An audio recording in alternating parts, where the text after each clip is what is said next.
Case study number 2 is a man we will call Jesus. He is in his early 40s, married with 2 children, and living near San Antonio, Texas. Jesus was supporting his family while going to law school.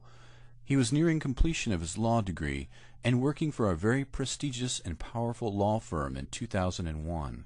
The firm was treating him in a very reprehensible manner, and rather than be a passive victim, he filed a discrimination lawsuit. Almost immediately he began to experience microwave attacks in his home against himself, his wife, and his 2 children. The nature of the attacks was very vicious, particularly against his eyes and other parts of his anatomy.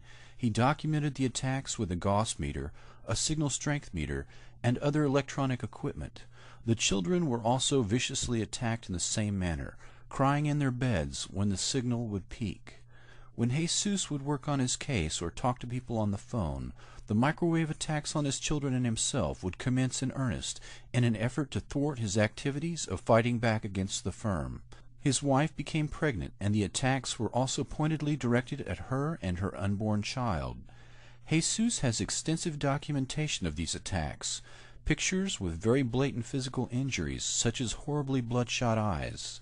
He has documentation of the attacks recorded on his electronic equipment while they are occurring. He has photographs of his infant child with horribly bloodshot eyes due to microwave assault, as well as recordings of his children crying in their beds while they are under the torture of an assault from a non-lethal microwave weapon. This rather pointed torture of his family seems designed to send a very specific message that he should drop his lawsuit in order to spare his family.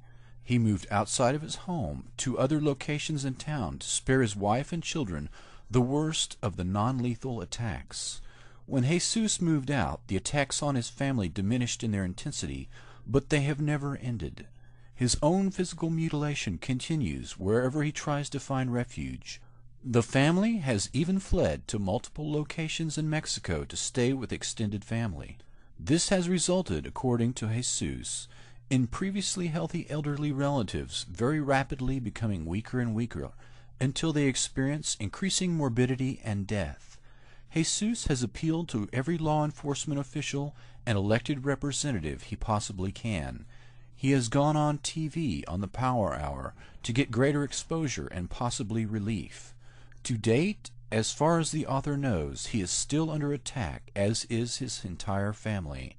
His body has become so sensitive to the intense microwave attacks that he is no longer able to stay on the computer or telephone for very long. This case has fewer risk factors than case number 1, Elizabeth, and as such is atypical, but not entirely unusual. It falls under the category of whistleblower, which may comprise as many as 5 to 10% of all cases of targeted individuals. Whistleblowers are often government employees who suspect criminal wrongdoing and try to bring such cases of corporate and government criminality to light, and are subsequently enrolled in the Monarch program.